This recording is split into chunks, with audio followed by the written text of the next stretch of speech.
Hi friends, ഞാനിന്ന് നിങ്ങളുമായിട്ട് share ചെയ്യാൻ പോകുന്നത് എല്ലാ വീട്ടമ്മമാർക്കും വളരെ യൂസ്ഫുൾ ആയ നല്ല അടിപൊളി ടിപ്സുകളുമായിട്ടാണ്. അപ്പോൾ വീഡിയോ സ്കിപ്പ് ചെയ്യാതെ കാണുക. അതുമാത്രമല്ല, എൻ്റെ ഈ ചാനൽ സബ്സ്ക്രൈബ് ചെയ്യാതെ കാണുന്ന കൂട്ടുകാരുണ്ടെങ്കിൽ പ്ലീസ് ഒന്ന് സബ്സ്ക്രൈബ് ചെയ്ത് സപ്പോർട്ട് ചെയ്യാനും കൂടി മറക്കരുത്. അപ്പോൾ നമുക്ക് ഫസ്റ്റ് ടിപ്പിലോട്ട് കിടക്കാം. അപ്പോൾ കുട്ടികളൊക്കെ മരുന്ന് കൊടുക്കുന്ന ഈ കുപ്പിയുണ്ടല്ലോ, അപ്പോൾ നമ്മളെപ്പോഴും ഇതേപോലെ തുറന്നു അടച്ച് വരുമ്പോൾ അത് ലൂസാകും. അപ്പോൾ നമ്മൾ മരുന്ന് കൊടുത്തിട്ട് അവിടെ വെക്കുമ്പോഴത്തേനും അത് നിറയെ എറുമ്പൊക്കെ കയറാൻ ചാൻസ് ഉണ്ട്. അപ്പോൾ അങ്ങനെ എറുമ്പ് കയറാതിരിക്കണമെങ്കിൽ നമ്മൾ ഇതേപോലെ മൂടിക്കകത്ത് ആദ്യം ഒരു റബ്ബർ ഇട്ട് കൊടുക്കുക. എന്നിട്ട് നമ്മൾ മരുന്ന് ഒഴിച്ചതിന് ശേഷം ചുറ്റുഭാഗവും ഒന്ന് വെള്ളം വെച്ചൊന്ന് തുടച്ചെടുക്കുക. എന്നിട്ട് നമ്മൾ ഇതേപോലെ അടച്ചു കൊടുത്താൽ ഒട്ടും ഉറുമ്പൊന്നും വരത്തില്ല. അതല്ല എങ്കിൽ ആ മരുന്നൊക്കെ ഉറുമ്പ് കയറി മരുന്ന് പിന്നെ നമുക്ക് കൊടുക്കാൻ പറ്റത്തില്ല.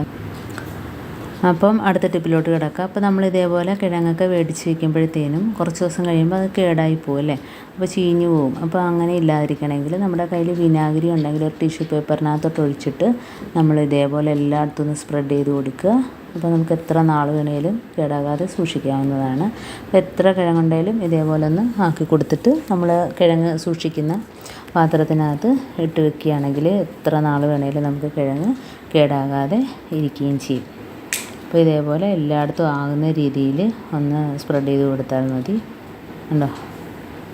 അപ്പം നമുക്ക് കിഴങ്ങ് സൂക്ഷിക്കുന്നതിന് പാടില്ല. കാരണം അതിൻ്റെ പുറം ഭാഗം ചീഞ്ഞു പോവുകയൊന്നും ചെയ്യില്ല.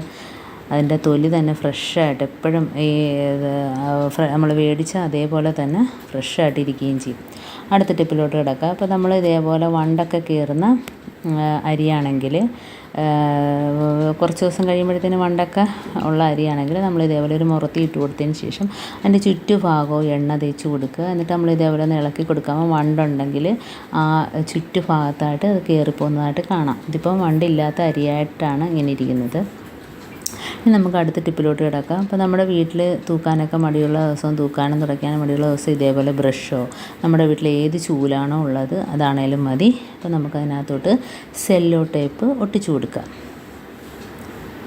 അപ്പോൾ ഇതേപോലെ ഒട്ടിച്ചു കൊടുത്താൽ മതി. ഇപ്പം ഞാൻ ഒരു ലെയർ മാത്രമേ ഒട്ടിച്ചു കൊടുക്കുന്നുള്ളൂ. ഇപ്പോൾ ഒരുപാട് പൊടികളൊക്കെ ഉണ്ടെങ്കിൽ നമുക്കതിൻ്റെ പുറത്തായിട്ട് ഒരു ലെയറും കൂടെ ഒട്ടിച്ചു കൊടുക്കാം. ഇതിപ്പോൾ ഞാൻ ഒരു ലെയർ മാത്രമേ ഒട്ടിച്ചു കൊടുക്കുന്നുള്ളൂ. അപ്പോൾ നമ്മുടെ വീട്ടിൽ ഏത് ചൂലാണോ നമ്മുടെ കയ്യിലുള്ളത് അതിനകത്ത് വേണേലും ഇതേപോലെ ചെയ്തെടുക്കാം. അപ്പോൾ സെല്ലോ ടേപ്പ് ഒട്ടിപ്പോവാതിരിക്കാൻ വേണ്ടി അതിൻ്റെ എൻഡ് ഭാഗത്തായിട്ട് നമുക്ക് ഇതേപോലെ ഒരു പിന്ന് വെച്ചിട്ട് മടക്കി വെക്കുകയാണെങ്കിൽ നമുക്കത് എടുക്കുന്നതിനും മടക്കി വെക്കുന്നതിനും ഒന്നും ഒരു ബുദ്ധിമുട്ടും കാണത്തില്ല. അല്ലെങ്കിൽ അത് തമ്മിൽ ഒട്ടിപ്പോയാൽ വളരെ പാടാണ്.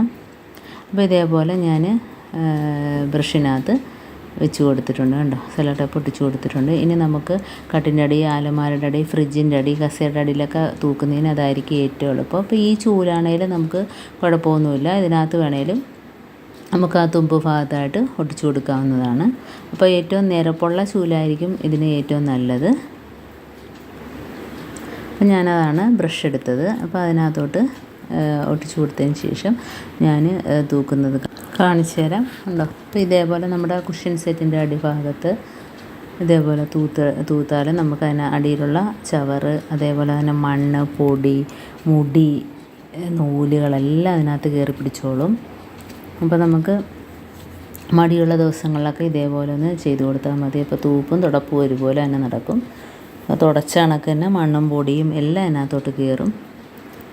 ഉണ്ടോ? അപ്പോൾ ഇങ്ങനെയൊക്കെയുള്ള ഭാഗത്ത് തൂക്കുന്നതാണ് നമുക്ക് ഏറ്റവും ഇതുകൊണ്ടുള്ള ഉപയോഗം എന്ന് വെച്ചാൽ നമുക്ക് ഫ്രിഡ്ജിൻ്റെ അടിഭാഗം, കസേരയുടെയൊക്കെ അടിഭാഗം, അതേപോലെ തന്നെ കട്ടിലിൻ്റെ അടിഭാഗം, അപ്പോൾ ഇങ്ങനെയൊക്കെയുള്ള സ്ഥലങ്ങളിൽ നമ്മൾ തൂക്കുക. അതേപോലെ ചിലന്തി വല അടിക്കുന്നതിനും ഇത് നല്ലത് തന്നെയാണ്.